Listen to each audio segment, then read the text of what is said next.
Revanth Reddy sir అంటే Kodangal, KCR sir అంటే గజ్వెల్, రామన్న అంటే సిరిసిల్ల, హరీష్ సార్ అంటే సిద్దిపేట, జగనన్న అంటే పులివెందుల, చంద్రన్న అంటే కుప్పం. మరి మోడీ సార్ అంటే వారణాసి.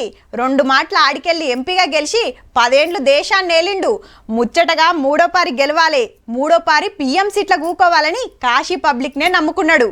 చూద్దాం పాండ్రి మరి నామినేషన్ కార్యం ఎట్లా నడిచిందో.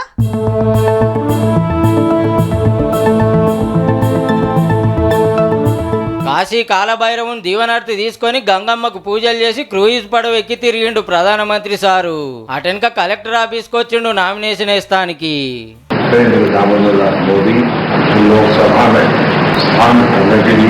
ఉత్తరప్రదేశ్ సీఎం యోగి సారు ఇంకో 2 లోపలికి వచ్చిండ్రు.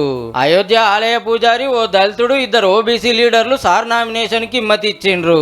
18 మంది సెంట్రల్ మంత్రులు, 12 రాష్ట్రాల బీజేపీ సీఎంలు, ఆంధ్రాకెళ్లి చంద్రబాబు, పవన్ కళ్యాణ్ సార్ వచ్చిండ్రు ఈ కార్యానికి. రాత్రే కాశీకి వచ్చి రోడ్ షో చేస్తే పబ్లిక్ అంతా గిట్ల పబ్బది పట్టిండ్రు ప్రధానమంత్రి సార్కు.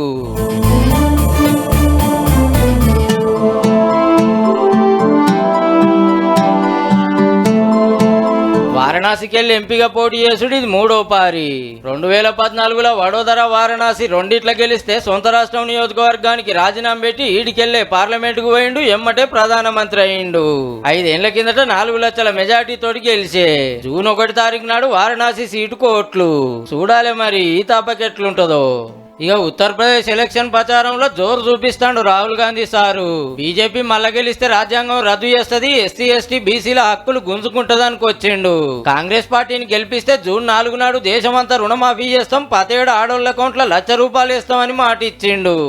4 जून को हम हिंदुस्तान के गरीब किसानों का कर्जा माफ करने जा रहे हैं.